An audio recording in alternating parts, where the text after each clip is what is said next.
Տեսեք, սահմանադրական դատարանի որոշումը ակնհայտորեն դատախազությունը փորձում է կիրառել սահմանադրական որոշման պատճառաբանություններին և հատկապես եզրափակիչ մասին հակասող մեկնաբանությամբ։ Մենք ունենք բազմաթիվ սահմանադրական դատարանի որոշումներ, որտեղ սահմանադրական դատարանը օրինակ եզրափակիչ մասում նշում է նույն որոշման պատճառաբանությունների տրամաբանության ներքո դիտել սահմանադրական եւ այլն։ Այս դեպքում մենք ունենք ուղիղ նշում, թե կախված նրանից հանցավորության դեմ պայքարի շրջանակներում է ուսումնասիրությունը սկսված եղել, թե պետական կոռուպցիայի կամ կոռուպցիայի դեմ պայքարի, ինչ մեկնաբանությունը կլինի սահմանադրական եւ այսուհետ իրավասու մարմինը դատարանները պետք է ղեկավարվեն այդ մեկնաբանություններով, որպեսզի իրենց դատական ակտերը եւ ի սկզբանե պահանջը դիտարկվի սահմանադրությունից բխող։ Ինչպես իմ գործընկերը շատ պատկերավոր նշեց, երբ խոսքը վերաբերում է հանցավորության դեմ պայքարին, այսինքն այն ուսումնասիրությանը, որը նախաձեռնվել է վիճելի օրենքի 1-ից 5-րդ հոդվածի 1-ից 4-րդ մասով, ապա այդ դեպքում միանշանակ է, որպեսզի բռնագանձման գործընթացը լինի սահմանադրական մեկնաբանությամբ եւ օրենքի 24-րդ հոդվածով ունենանք բռնագանձման ենթակա գույք, անհրաժեշտ է, որ համապատասխան հանցանքի հետ կապը հիմնավորվի։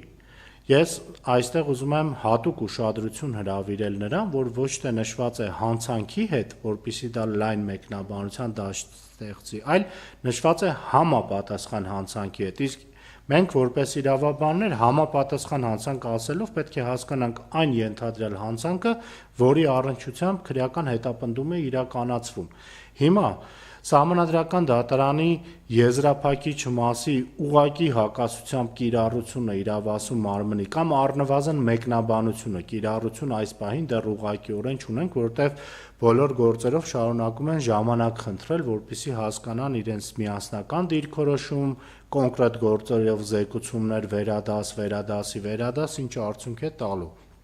Փորձում են տրամաբանությունը շեղել, եւս մեկ անգամ շեղել, հատուկ եմ ընդգծում, որովհետեւ ի սկզբանե մեր ողջ պայքարը, մեր մարտավարությունը կառուցված է եղել նրա շուրջ, որ մենք ունենք արդեն իսկ եվրոպական դատանի ստանդարտ, ընդ որում սահմանադրական դատարանը այդ ստանդարտը ուղղակիորեն ամրագրեց իր որոշման մեջ, խոսքը Թեոդորովն ընդդեմ Բուլղարիայի, Յորդանովն ընդդեմ Բուլղարիայի եւ նաեւ հակիրճ անդրադարձ է կատարել բավականին վերջերս հրապարակված Մենդեևն ընդդեմ Բուլղարիայի գործերին, որտեղ ակնհայտորեն խոսում են, պատճառաբանում են, թե ապօրինի ծագում ունեցող գույք բռնագանձելու համար ինչու է անհրաժեշտ, որպեսզի հանցանքի եւ տնտեսական ակտիվի միջև լինի պատճառահետևանքային կապ, որը բոլոր հնարավոր եւ անհնար ձևերով անտեսվում էր իրավասու մարմնի կողմից եւ իրենց դիրքորոշումը միշտ այդ թվում գրավոր պատճառաբանում էին նրանով, որ գիտեք, մեր Հայաստանի Հանրապետությունը 4-րդ մոդելի պետություն է, որի համար չի կարա երբևէ կիրառելի լինի եվրոպական դատարանի ստանդարտը։ Ու սա շատ լուրջ մտահոգվելու տեղիք է տալիս։ Տեսեք, դուք նաեւ ձեր հարցադրմամբ անդրադարձաք, ինչու այսքան երկար տևեց։ Իմ կարծիքով այստեղ բացի իրավական պահից կա նաև որոշակի քաղաքական կոմպոնենտ այսքան երկար տևելու, ինչը պայմանավորված էր նրանով, որ փորձում էին թողնել, տեսնել դատարանները ինչ ձև են կիրառում, որ պահին ինչ զարգացում ուղղություն կստանա ամբողջ process-ը, նոր հետո կարծիք ասել։ Առավել անկեղծ կարող եմ ասել իմ կարծիքով, քանի որ զեկուցող դատավորը պատրաստվում էր արդեն ուղևորվել եվրոպական դատարան, կարծում եմ նաև որոշակիորեն այնտեղից եղավ ազդակ այս հարցին լուծում տալ նոր մեկնելու, ինչով պայմանավորված վերջի պահին գերհապճեպ եղանակով միանգամից նշանակվեց նիստ գրավոր կարգով եւ անցան դատական ակտի հրապարակման։ Ես կարծում եմ այն մեկնաբանությունը, որը տալիս են ուղիղ հակասության մեջ է մտնում եզրափակիչ մասի հետ, նաև պայմանավորված է այն հանգամանքով, որ այս որոշումը իմ կարծիքով գրվել է մի քանի օրում, այնինչ 4 տարի, 3.5-4 տարի տևել է մինչև որոշումը հրապարակվի։ Սա աննախադեպ է, նման բան ես երբեք չեմ հիշում սահմանադրական դատարանի կողմից, ամեն պատճառաբանությամբ կասեցնել ու երկարացնել հնարավոր գործընթացը։ Իդեպ գրավոր ընթացակարգի մասով որ նշեցիք, դա որքանով էր արդարացի, հա, հենց գրավոր։ Միանշանակ արդարացի չէր, այդ հարցին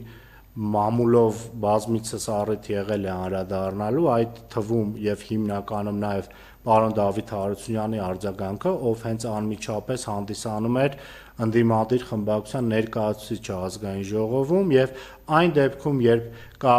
հանրային հետաքրքրություն, կա լայն շրջանակ, ովքեր հետաքրքրված են, դա ինքնին բավարար պետք է դիտվեր այս նիգորբանը process-ը բանավոր ընթացակարգով տանելու։ Ընդ որում նաև հատուկ միջնորդվել է նույնիսկ գրավորից հետո, որպեսզի բանավոր ընթացակարգով քննարկվի, բայց դա մեր համար հասկանալի պատճառներով մերժվել է, ընդ որում Սահմանադրական դատարանի մասին օրենքի կարգավորմանը հակասող մեկնաբանությամբ է մերժվել։